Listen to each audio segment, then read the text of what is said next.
Thank you very much for inviting me. Ladies and gentlemen, allow me to address particularly the members of the NMO organizations. I reminisce in 5 minutes a crucial situation from the point of view of politics, or rather impacts of politics on science policies. With little delay, the end of the Cold War period, combined with the change of the political atmosphere in Europe and the reorientation of European politics, generated new challenges to IIASA and to IIASA's programs, but at the same time caused an existential crisis. By 1933, the very raison d'être of IIASA was endangered. IIASA expressed the old and not the new opportunities.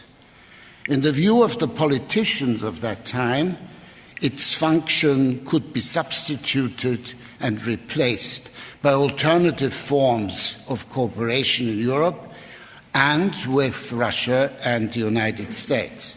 IIASA had lost its unique position. In order to meet this crisis, much more than a variation of restyling of activities was required. It needed a new political strategy, followed by a new institutional strategy. Let me recall a few challenges or elements of the political crisis. Some countries had run into severe financial difficulties.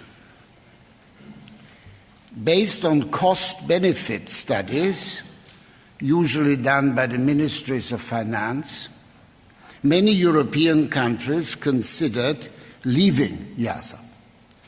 They argued that new channels of cooperation had opened and that less costly and more efficient and efficacious direct forms of cooperation, bilateral and multilateral, outside IIASA have become available.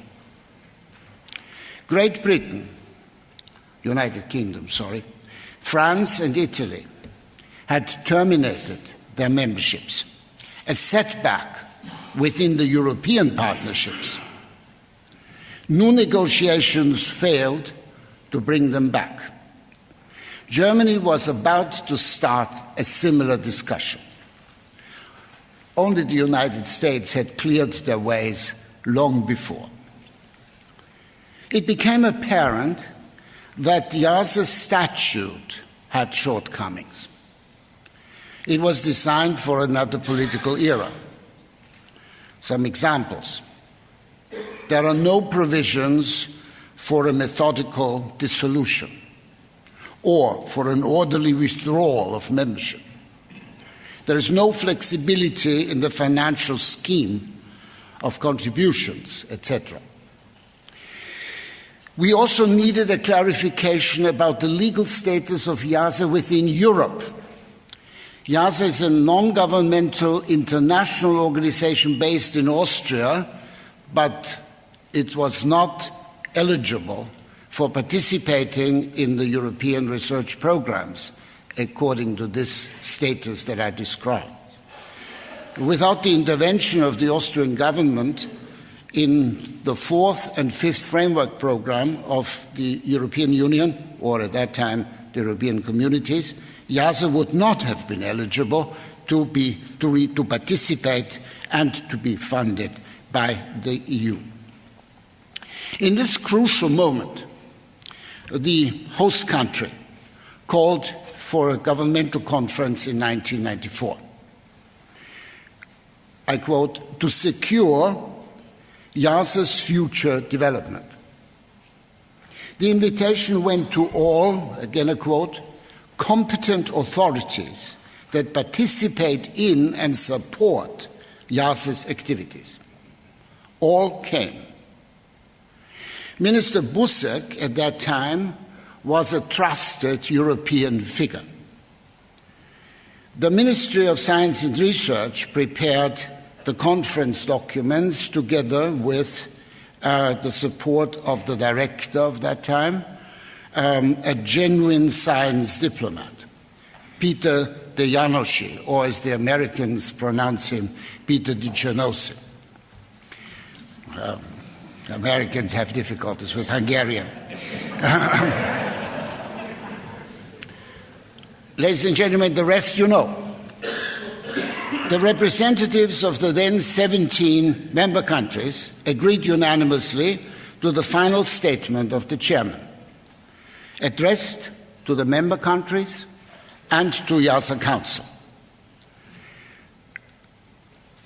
I quote again, IIASA Council, the responsible body to translate the recommendations into reality. The non-governmental character of IIASA was reconfirmed. Membership was to be gradually enlarged. IIASA was to become a global research institute without neglecting the east-west axis.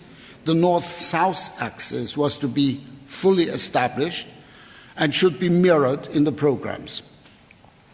The global issues should be associated with the UN priorities as the strategy, quote, from science to policy must include international organizations, especially the UN family, as well as national governments. New priorities, new projects and programs followed. Let me end by saying that this governmental conference that brought a new strategy for the existence of IIASA foresaw that from time to time there should be governmental conferences such as this I reported on. Because without the involvement and the knowledge of the governments who do support IIASA mostly, it cannot be continued for 20 years or longer. So all the best for the next 20 years.